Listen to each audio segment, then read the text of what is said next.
السلام عليكم ورحمة الله وبركاته.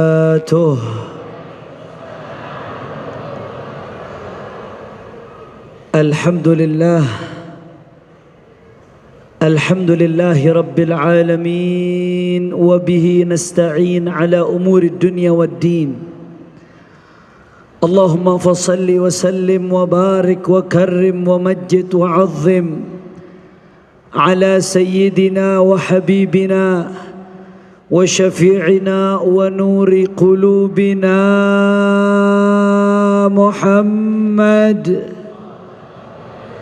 ونور قلوبنا محمد الفاتح لما أغلق والخاتم لما سبق ناصر الحق بالحق والهادي إلى الصراط المستقيم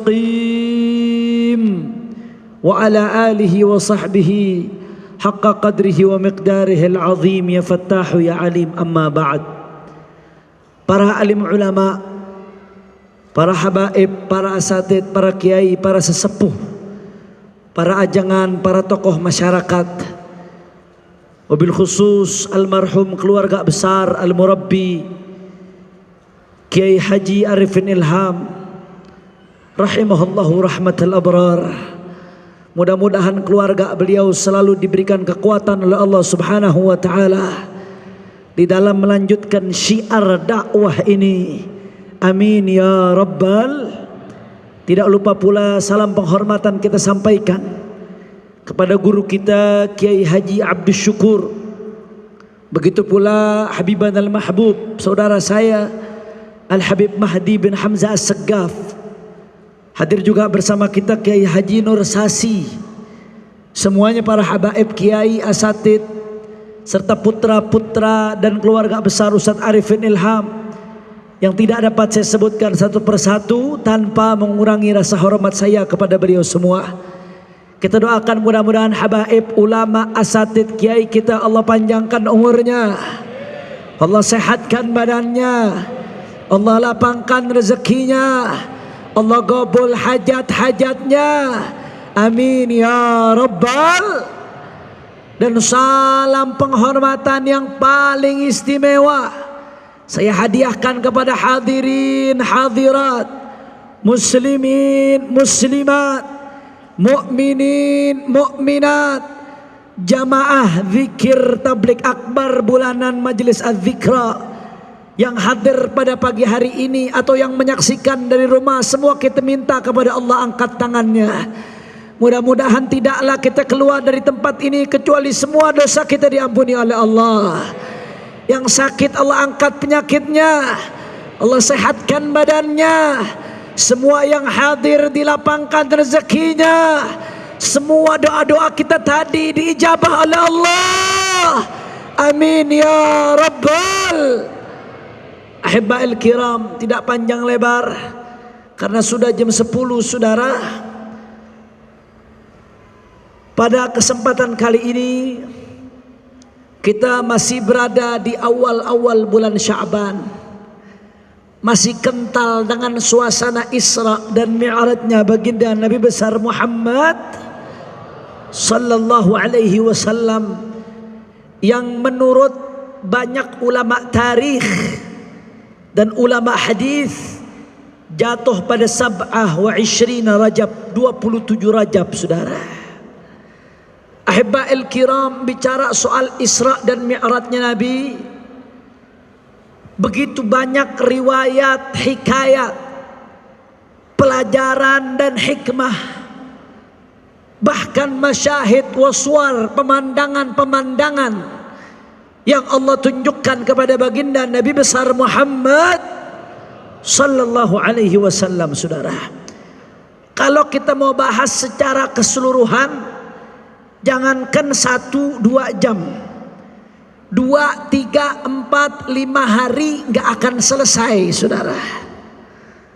Makanya pada kesempatan kali ini ada satu hal menarik yang ingin saya bahas, yang penting untuk diketahui oleh umat.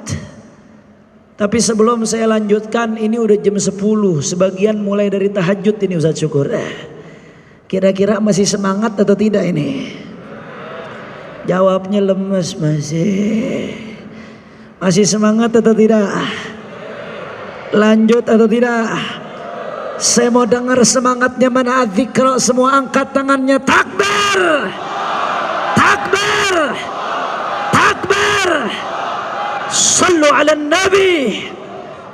Masya Allah. Insya Allah Gurunda Kiai Haji Arifin Ilham gembira di kuburnya melihat semangat kita, insya Allah. Amin ya rabbal alamin. Ahibba'il kiram, ketika Rasul sallallahu alaihi wasallam Isra perjalanan dari Masjidil Haram sampai ke Masjidil Aqsa di malam hari. Dari kata sara yasri sarayanan. Kalau dalam ilmu sharaf ditambahkan hamzatut ta'diyah menjadi asra yusri isra'an. Artinya memperjalankan di malam hari. Siapa yang memperjalankan? Allah. Siapa yang diperjalankan? Nabi besar Muhammad. Dari mana perjalanannya? Dari Masjidil Haram sampai ke Masjidil Aqsa. Itu namanya Isra. Dimensinya masih dimensi bumi. Dari satu titik ke titik lainnya sama-sama bumi masih, saudara. Tapi begitu Mi'raj, bukan lagi horizontal tapi vertikal, menembus dimensi bumi, masuk ke langit pertama, kedua, ketiga, terus sampai langit ketujuh, sampai ke Sidratul Muntaha. Sebagaimana yang disebutkan dalam hadis sahih panjang dalam sahihnya Al-Imam Al-Bukhari radhiyallahu taala anhu wa arda. Bahkan dalam keyakinan Ahlus Sunnah wal Jamaah, sampai bertemu dengan Allah Subhanahu wa taala. Bertemunya bagaimana? Jangan tanya bertemunya bagaimana. Allah munazzahun 'anil kaif. Enggak usah tanya bagaimana kalau sudah Allah. Karena Allah laisa kamitslihi syai', tidak sama dengan makhluk. Ada informasinya, amanna billah wa bima jaa 'anillah ala muradillah. Amanna bi Rasulillah wa bima jaa an Rasulillah ala muradi Rasulillah. Begitu datang info dari Nabi, dari Allah, langsung sami'na wa ata'na, kita terima dengan iman, saudara. Singkat cerita, ketika Rasulullah sampai ke langit pertama, Rasul sallallahu alaihi wasallam dibawa oleh malaikat Jibril. Malaikat yang menjaga langit pertama nanya ke malaikat Jibril, siapa yang datang bersamamu? Kata malaikat Jibril, Rasulullah Muhammad. Apakah sudah diutus? Ya, sudah diutus, kata malaikat Jibril. Ni'mal maji'u ja', ni'mal maji'u ja'. Genggap gempita langit pertama, para malaikat menyambut Rasulullah. Bahkan Nabi Allah Adam alaihissalam mengatakan marhaban bil ibni salih wal khalifatus salih. Selamat datang duhai anakku yang saleh dan penerusku yang saleh, saudara. Akhirnya ketika di langit pertama tersebut disebutkan bahwasanya Rasul sallallahu alaihi wasallam nengok ke kanan, nengok ke kiri. Setiap Rasulullah nengok ke kanan, Rasulullah melihat ada ruh yang begitu harum, semerbak wangi dan terang benderang, saudara. Setiap Rasulullah lihat ke kiri, Rasulullah lihat ada ruh yang gelap gulita, bau busuk, saudara. Ternyata yang ada di kanan adalah umat Rasulullah yang di surga, ibadallah. Mudah-mudahan kita termasuk yang di kanan, saudara. Yang di kiri adalah umat Nabi yang di neraka. Makanya dalam riwayat disebutkan Rasul sallallahu alaihi wasallam, ketika Rasulullah setiap lihat nengok ke kanan, dhahika wastabsyar. Rasulullah tertawa, Rasulullah senyum gembira. Kenapa? Karena itulah cita-cita Rasulullah. Wallahi la arda wahidun min ummati finnar. Demi Allah, aku tidak ridho ada satupun umatku di neraka, kata Rasulullah. Makanya gembira luar biasa Rasulullah ketika lihat surga ada umatnya. Tapi sebaliknya ketika Nabi lihat kiri, hazina wa baka, Nabi menangis. Nabi menangis sedih luar biasa. Kenapa? Karena tidak ada yang lebih menyakitkan Nabi daripada ketika ada umatnya di neraka, saudara. Na'udzubillah min dalik. Singkat cerita, ketika Rasulullah lihat ke kiri, ada beberapa hal yang dinampakkan oleh Allah untuk nabinya. Di antara sekian hal yang dinampakkan, saya mau bahas satu saja di sini, saudara. Abu Ya Sayyid Muhammad ibn Alawi al-Maliki, guru daripada guru-guru kami, al-muhaddith. Beliau punya kitab judulnya Al-Anwar Al-Bahiyah fi Isra'i wa Mi'raji Khairil Bariyah. Di situ beliau sebutkan ketika Nabi nengok ke kiri, Allah tunjukkan beberapa pemandangan. Di antara pemandangan yang ditunjukkan kepada Nabi, pada saat itu Rasulullah maju sedikit. Rasulullah lihat, faida bi akhwinatin 'alaiha lahmun musyarrahun lam yaqrabu ahad. Ada satu wadah makanan, nampan sebutlah. Di atasnya ada daging yang sudah dipotong-potong, lezat, nikmat, siap saji, tapi tidak ada satupun yang mendekat, saudara. Sebaliknya, di sampingnya ada satu nampan lain, di atasnya ada daging yang busuk, bau, rusak, tapi justru diperebutkan. Justru rame-rame berebut daging tersebut. Saya mau tanya, jawab adzikra yang kompak. Yang seperti ini fenomena normal atau tidak? Wajar atau tidak? Orang kalau normal pasti milih daging yang enak dari yang busuk, betul? Gak wajar, saudara. Bahkan dalam riwayat lain disebutkan ada nampan berisi makanan yang lezat, di sekitarnya ada bangkai-bangkai, nampan diabaikan, bangkai diperebutkan, saudara. Berebut dia makan bangkai. Rasulullah heran, ini gak wajar, aneh. Akhirnya Rasulullah tanya kepada malaikat Jibril, man haula ya Jibril? Siapa mereka wahai Jibril?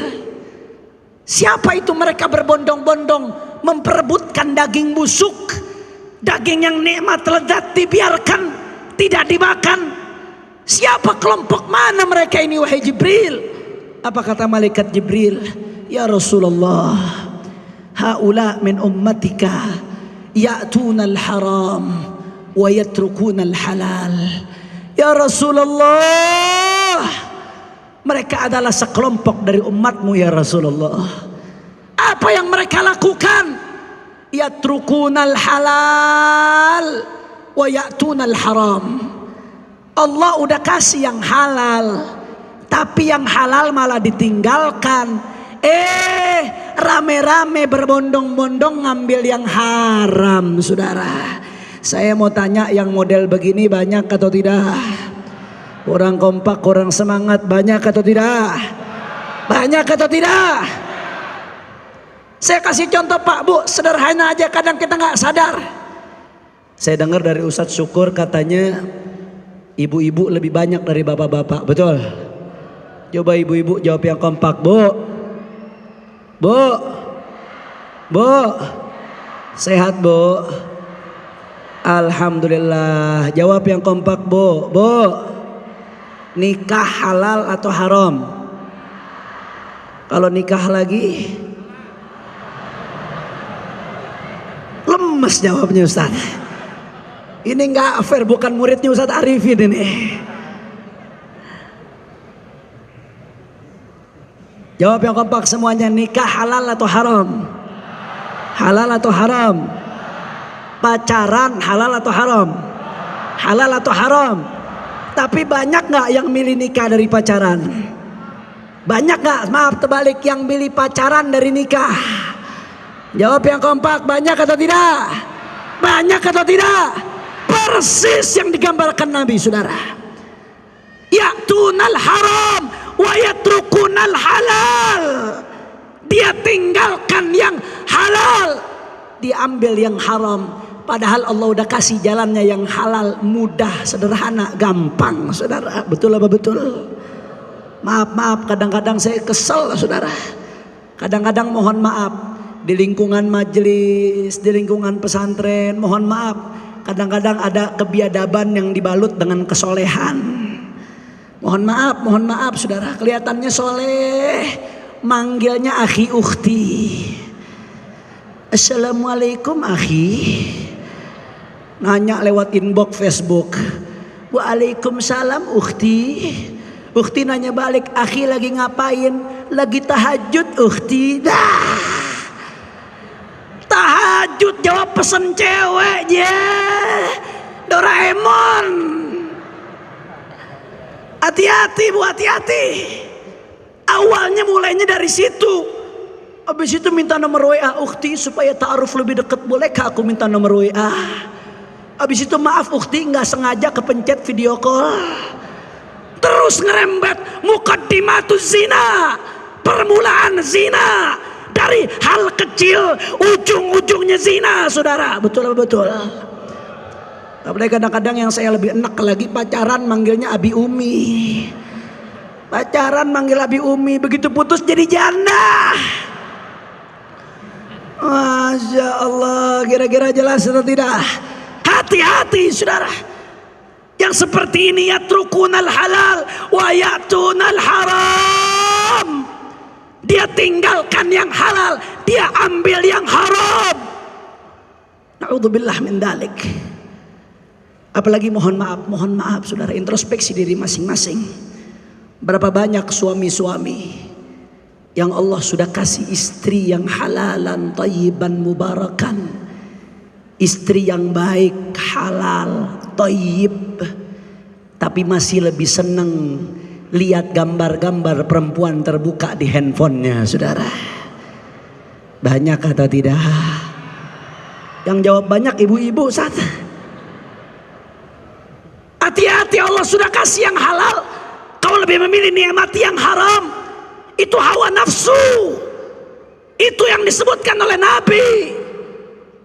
Bahkan berapa banyak zaman sekarang ibu-ibu dengan mudahnya dipesan meladeni pria-pria yang bukan suaminya padahal punya suami. Na'udzubillah.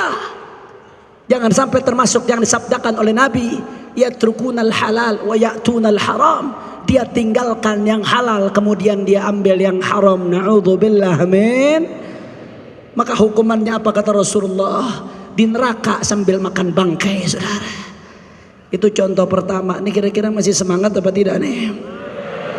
Udah jam 10 lebih. Terus lanjut.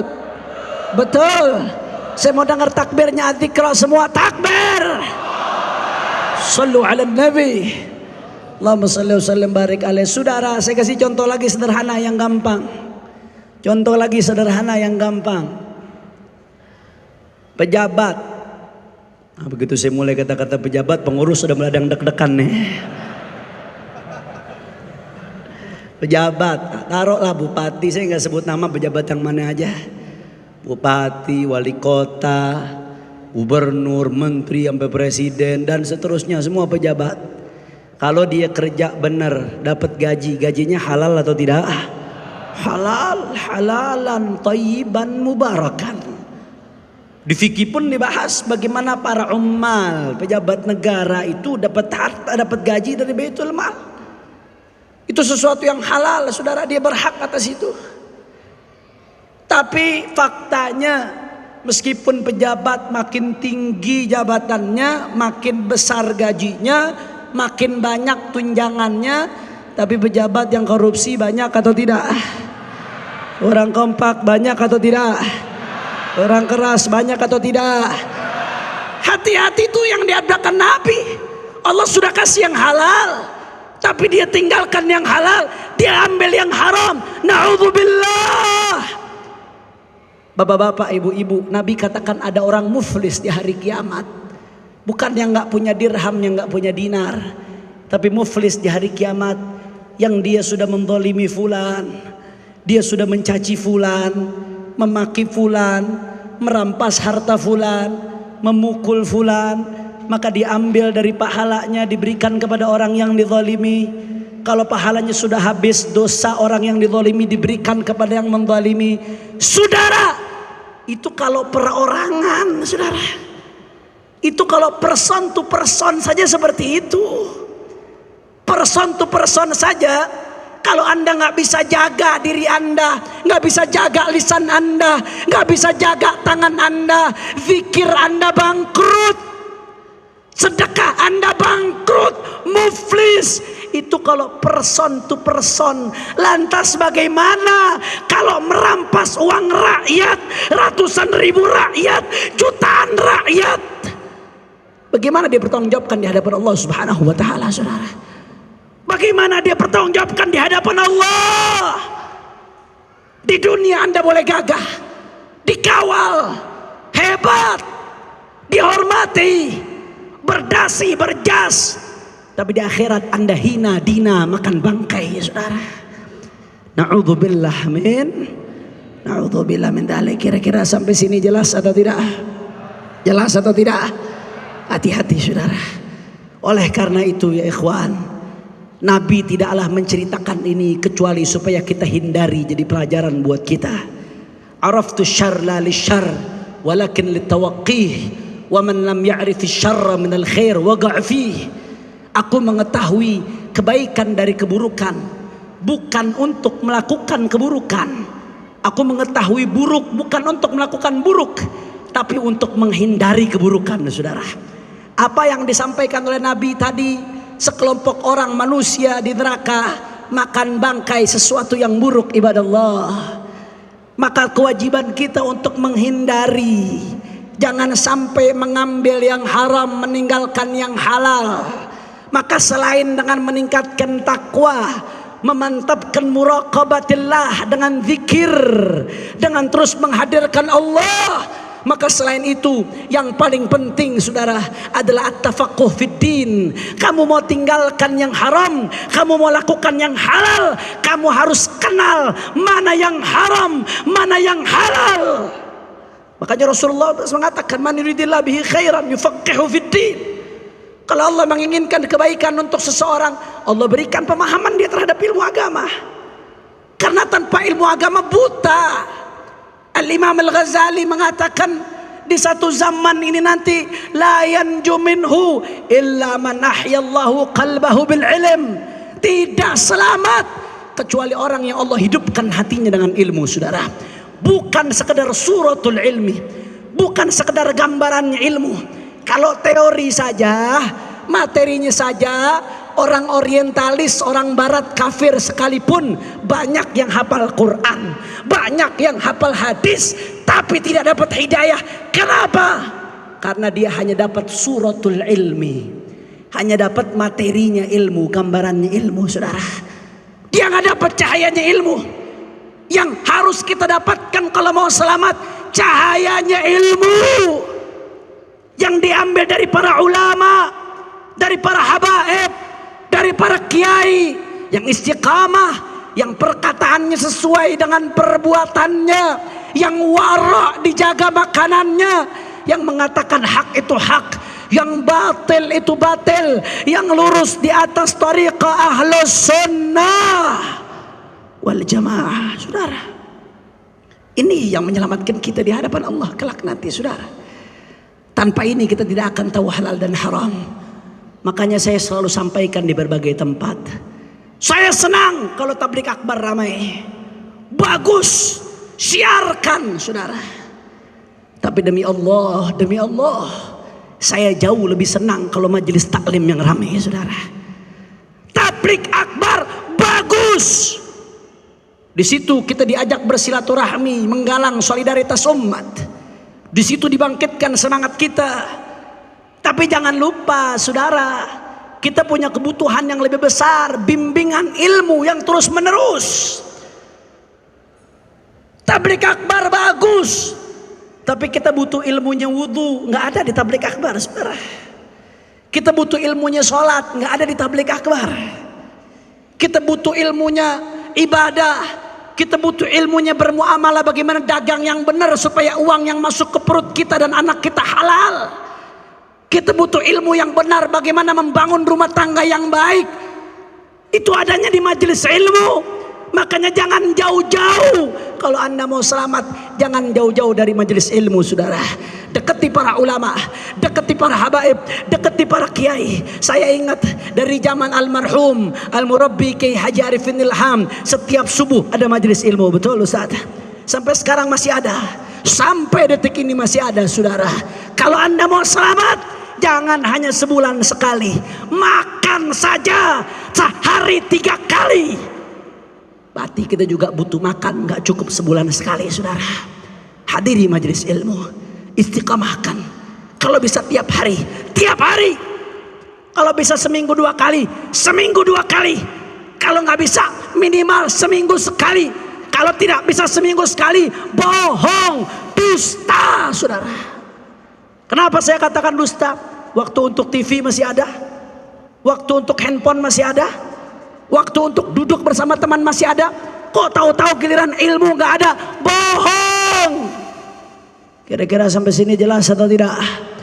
Jelas atau tidak? Kalau begitu jawab yang kompak. Siap kita ramaikan majelis ilmu. Kurang keras, siap ramaikan majelis ilmu. Siap lanjutkan cita-cita Murabbi kita.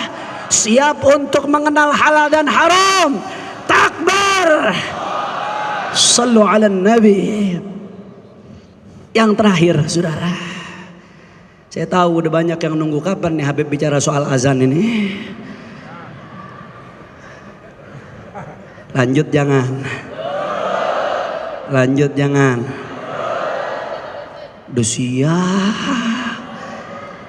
Gerah. Masih semangat? Yakin? Betul? Allahumma shalli ala Muhammad. Saudara, sedikit informasi perjuangan. Hari Jumat yang lalu kami menggunakan hak konstitusi kami untuk menyampaikan, mengemukakan pendapat atau berdemonstrasi di depan Kementerian Agama Republik Indonesia. Kalau bahasa konstitusinya hak menyampaikan pendapat, hak berbicara, hak menyampaikan pendapat. Kalau bahasa fikih, bahasa syariatnya amar ma'ruf nahi munkar. Saudara, secara garis besar ada 2 poin yang kami soroti, saudara. Yang pertama, soal surat edaran Kementerian Agama tentang penggunaan speaker masjid dan musola.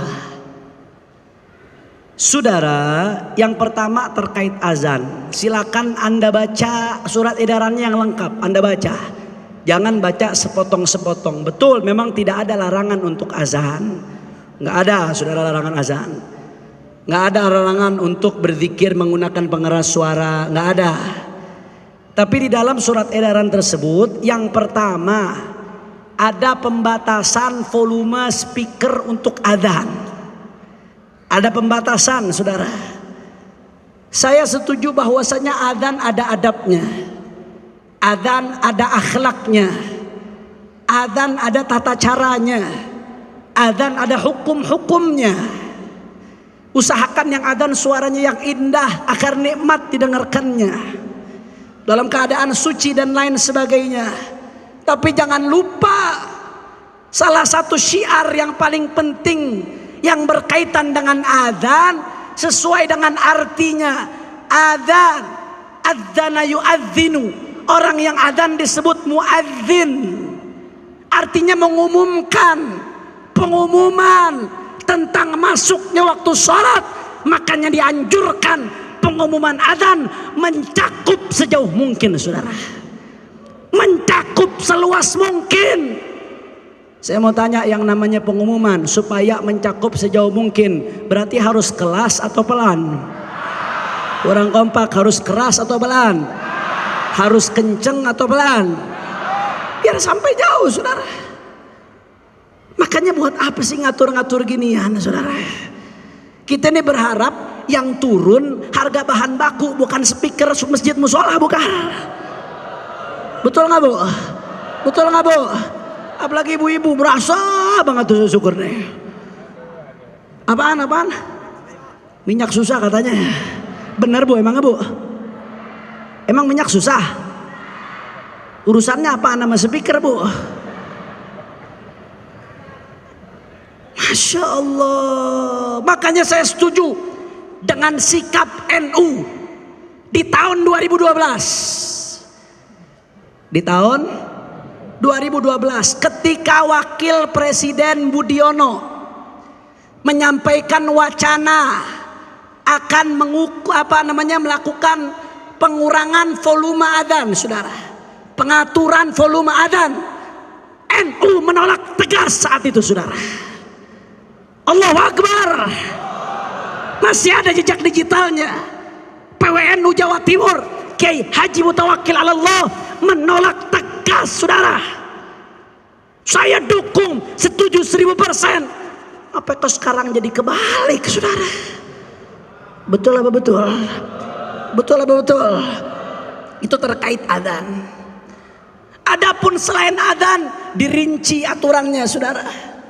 Ibadallah, selama ini masjid-masjid kita beragam, beda-beda latar belakang. Ada masjid yang latar belakangnya Nahdlatul Ulama, atau yang amalannya sama seperti Nahdlatul Ulama, sama-sama fikih Syafi'i, sama-sama akidah Asy'ari, sama-sama menggunakan tasawuf Imam Ghazali wa Junaid al-Baghdadi. Banyak masjid seperti itu. Masjidnya habaib, masjidnya kiai, masjidnya ajangan-ajangan. Saudara, itu rata-rata kebanyakan banyak menggunakan speaker untuk selain adzan. Itu fakta di tengah masyarakat kita, saudara. Sebaliknya ada masjid-masjid seperti Muhammadiyah atau yang serupa dengannya, banyak yang lebih minim menggunakan speaker untuk selain adzan, khususnya speaker luar. Biarkan ini indah mengalir dengan sendirinya. Toh ini sudah mengalir dari negeri kita merdeka, berjalan dengan baik. Biarkan ini jadi keindahan Indonesia. Biarkan ini jadi keragaman kita. Biarkan ini jadi civil society, kebijakan masjid musola dengan masyarakat sekitar. Betul. Tak usah dikutik-kutik, malah jadi konflik kalau dikutik-kutik, saudara. Malah jadi ribet nantinya. Saya mondok 5 tahun lebih di Pasuruan, saudara. Di sekitar saya lingkungan Nahdlatul Ulama, itu luar biasa indah kita dengar sholawatan, saudara. Pujian-pujian, zikir, pengajian menggunakan pengeras suara. Selain syiar, itu sudah jadi bagian dari budaya. Setahun saya di Gresik pun demikian. Ibadallah. Sehingga nggak perlu dicampuri terlalu dalam, saudara. Biarkan masing-masing kebijakan sekitarnya. Kalau Anda tidak suka dengan suara musola dan masjid, jangan tinggal dekat musola dan Kalau Anda terganggu dengan bisingnya suara kereta, jangan tinggal dekat rel kereta, bukan roda keretanya yang tercopotin.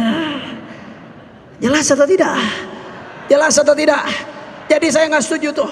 Kita cukup biarkan jadi civil society, biarkan jadi local wisdom, biarkan jadi kearifan lokal. Di daerah mayoritas muslim, minoritasnya harus tahu diri, sebagaimana mayoritasnya harus merangkul minoritasnya, saudara. Di daerah mayoritas non muslim, maka minoritas muslim juga harus tahu diri. Ikuti daripada yang ada di sekitar, sesuaikan dengan lingkungannya. Kira-kira setuju atau tidak? Yang saya sampaikan setuju atau tidak? Insya itu yang pertama, saudara. Yang kedua, saya jujur, saya pedih, tersakiti hati saya dengan pernyataan Menteri Agama yang silahkan Anda lihat videonya yang lengkap, yang full, yang utuh. Silahkan Anda lihat, jangan yang sepotong-sepotong. Yang full, yang lengkap, yang utuh, agar pemahamannya utuh, saudara.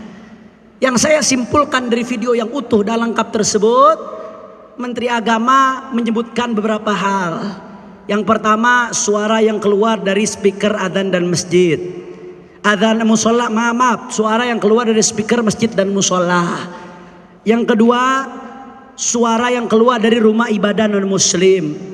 Yang ketiga, suara gonggongan anjing. Kemudian intinya ini sama-sama suara dan perlu ditertibkan. Itu kesimpulannya. Silakan Anda lihat video yang lengkapnya. Ini kebanyakan sudah lihat atau belum videonya? Orang kompak sudah lihat atau belum videonya? Jawab yang jujur, pernyataan Menteri Agama demikian layak atau tidak? Orang kompak layak atau tidak? Pantas atau tidak? Pantas atau tidak? Ketika Anda mendengar pernyataan tersebut, sakit atau tidak? Resah atau tidak? Ini suara rakyat, saudara. Ini suara rakyat. Ini suara umat, saudara. Makanya ibadah Allah, udah tuntutan kita nggak pakai banyak-banyak. 3 tuntutan kita. Yang pertama, nggak usah banyak cari alasan. Tub ilallah, bertaubatlah kamu kepada Allah Subhanahu Wa Taala. Karena umurmu tidak ada yang tahu. Kau akan kembali kepada Allah. Jabatanmu akan lepas. Kau akan masuk kubur. Ketika masuk kubur, pengawalmu nggak bisa ngelawan malaikat kubur, saudara. Betul. Yang kedua, kami umat Islam yang tersakiti, yang resah, yang gelisah mendengar pernyataan tersebut, maka kami minta Menteri Agama untuk membuat permohonan maaf terbuka kepada umat Islam, saudara. Setuju? Setuju? Yang ketiga, kami minta saudara supaya dia mempertanggungjawabkan ucapannya secara hukum, saudara. Setuju? Setuju? Setuju? Takbir! Takbir! Takbir! Saudara, kita cinta damai, betul? Kita cinta damai, betul? Kita cinta ketenangan, betul? Kita cinta perdamaian, betul? Tapi saudara, manakala agama dihina, manakala agama dicerca, manakala agama dinista, demi Allah, guru-guru kami mengajarkan kami tidak boleh mundur sampai titik darah penghabisan, saudara. Allahu Akbar, Allahu Akbar, Allahu Akbar. Sallu ala Nabi. Makanya di Indonesia ini, apapun yang terjadi, saudara, ada apapun terkait dengan agama, kami akan terus berjuang dengan cara-cara yang dibenarkan oleh hukum, dengan cara-cara yang dibenarkan oleh konstitusi, insya. Dan terakhir, saudara, doakan. Sekitar hampir 2 bulan lalu, saya 1,5 bulan lalu kurang lebih, saya baru saja keluar dari penjara pesantren Bareskrim Mabes Polri. Saya hampir setahun di sana, setahun kurang sekian belas hari, karena saya divonis setahun dalam kasus RS Umi, kasus baik-baik saja. Panjang lah kalau diceritain, silakan baca tuntutan dan vonisnya. Saya nggak bisa ceritain. Intinya saya dikenakan Undang-Undang Nomor 1 Pasal 14-15 tahun 1946. Jadi yang ceramah di hadapan Anda saat ini adalah napi, narapidana. Status saya napi. Nyesal kagak nih undang napi adikrone? Hah? Bu, nyesal nggak bu napi yang ceramah di sini, bu? Alhamdulillah. Penjara nggak boleh jadi cita-cita. Tapi kalau itu jadi resiko perjuangan, apa boleh buat, saudara, betul? Mudah-mudahan para ulama kita dijaga oleh Allah Subhanahu Wa Taala. Amin ya Rabbal Alamin. Hampir setahun saya sekamar dengan Sayyidil Walid Al-Habib Muhammad Rizik bin Hussein bin Syihab. Panjang kalau kita mau ceritakan di dalam, saudara. Tapi intinya saya katakan dimanapun saya ceramah, saya ini keluar antara senang dan sedih. Senang karena tabiat basyariyah, tabiat manusia. Yang namanya manusia pengen bebas, pengen menghirup udara bebas, saudara. Senang karena bisa bertemu sanak famili. Senang karena bisa berkumpul dengan Anda semua. Alhamdulillah. Tapi di sisi lain saya sedih, bu, karena separuh hati saya yang pernah ceramah di mimbar yang mulia ini, saudara, beliau masih di dalam, saudara. Itu imam besar kita Sayyidil Walid Al-Habib Muhammad Rizik bin Hussein bin Syihab. Saya mau tanya, ini warga Indonesia semua, betul? Yang hadir di sini rakyat Indonesia, betul? Saya mau minta pendapat rakyat. Habib Rizik di penjara pantas atau tidak? Orang Kompak pantas atau tidak? Layak atau tidak? Beliau di penjara layak atau tidak? Saya mau tanya, beliau bagi negeri ini penjahat atau pahlawan? Penjahat atau pahlawan? Penjahat atau pahlawan? Beliau berjasa atau berdosa? Berjasa atau berdosa? Masya Allah, saudara, saya tahu beliau. Murabbi Kiai Haji Arifin Ilham, tahu betul siapa beliau, saudara. Beliau nggak ngarep jabatan, nggak. Sedikit pun di hatinya nggak ada tuh target buat beliau mendapatkan jabatan buat dirinya, saudara, nggak ada. Saya tahu betul beliau, saudara. Nggak ngarep harta. Kalau mau harta udah kaya dari dulu, saudara. Udah ancang-ancang kaki, nggak perlu capek-capek di penjara. Nggak, beliau nggak ngarep popularitas, nama baik, nggak. Yang beliau perjuangkan bagaimana akhlak kita baik. Anak bangsa diselamatkan dari minuman keras, dari prostitusi, dari pelacuran, dari aliran sesat, dari LGBT, dari penistaan agama. Itu yang beliau perjuangkan, saudara. Makanya ibadah Allah, beliau masih di dalam, kita semua yang ada di luar. Kewajiban kita yang pertama doa, mudah-mudahan beliau dijaga oleh Allah, diberikan kemenangan oleh Allah, segera bebas dan kembali ke tengah-tengah kita. Dan yang kedua, kita doakan, saudara, kita doakan mudah-mudahan perjuangan ini dimenangkan oleh Allah. Mudah-mudahan Allah kasih istiqamah kita semua, istiqamah untuk menyuarakan yang hak itu hak, yang batil itu batil. Amin ya Rabbal. Makanya terakhir sebagai penutup, saya mau ajak semua kita sama-sama baca sholawat Badar dengan niat mudah-mudahan berkat Rasulullah dan Ahlul Badar, mudah-mudahan yang punya hajat Allah kabul hajatnya. Mudah-mudahan adzikra selalu dalam lindungan Allah Subhanahu wa taala. Dan mudah-mudahan imam besar kita dibebaskan oleh Allah Subhanahu wa taala. Yang sakit di sini Allah angkat penyakitnya. Allah berkahi Sya'ban kita sampai ke bulan Ramadan mendapatkan Lailatul Qadar. Amin ya Rabbal. Ayo sama-sama semuanya, semua kita baca sholawat Badar. Goncangkan sentul dengan sholawat. Salatullah salam.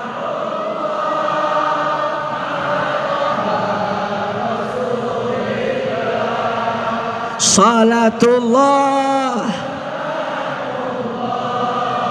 ala Yasin. Kurang kompak. Salatullah ala Tuhan Rasulillah. Salatullah salam ya Rabb ala Yasin. Angkat tangan minta sama Allah semuanya. Tawassalna billah wa bil hadi.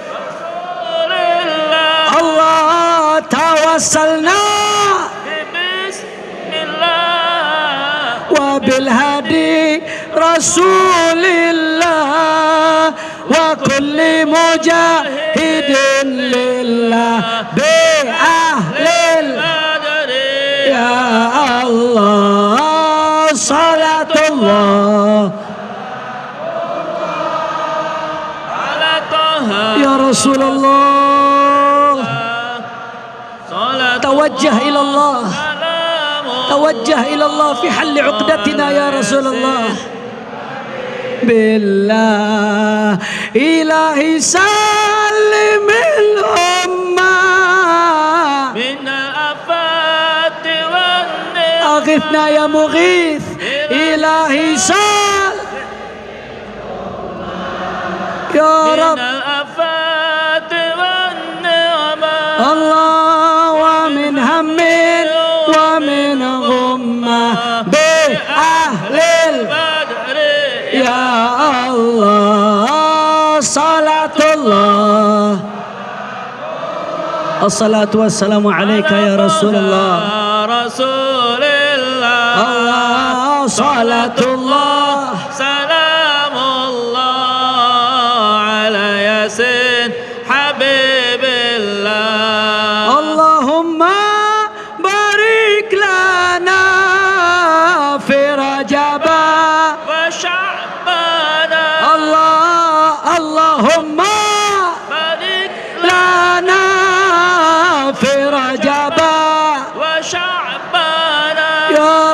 وبلغنا رمضان بأهل يا الله صلاة الله على طه رسول الله صلاة الله سلام الله على ياسين حبيب الله. Semua dikra angkat tangannya, takbir, Allahu Akbar, takbir, Allahu Akbar, takbir. Allahu Akbar. Sallu ala nabi. Allahumma salli alaihi. Ini saja yang saya sampaikan. Mudah-mudahan yang saya sampaikan ini bisa bermanfaat. Terakhir kita bacakan Fatihah untuk almarhum Al-Ustadz Kiai Al-Haj Al-Murabbi Arifin Muhammad Arifin Ilham. Ala anna Allah yaghfir lahu wa yarhamhu wa yu'li darajatihi fil jannah wa yataghasyahu birrahmah wal maghfirah. Begitu pula untuk ananda beliau akhina Amar. Mudah-mudahan Allah jadikan kuburnya raudhah min riyadhil jannah. Dan beserta majlis adzikra mudah-mudahan selalu dalam lindungan Allah Subhanahu wa taala. Ala hadhihi niyyah wa li kulli niyatin salihah wa ala mana wa aslafuna salihun wa ila hadratin nabi bisirril Fatihah. A'udzu billahi minasyaitonir rajim. Bismillahirrahmanirrahim. Alhamdulillah rabbil alamin. Arrahmanir rahim. Maliki yaumiddin. Iyyaka na'budu wa iyyaka nasta'in. Ihdinas siratal mustaqim. Siratal ladzina an'amta 'alaihim ghairil maghdubi 'alaihim waladdallin. Amin.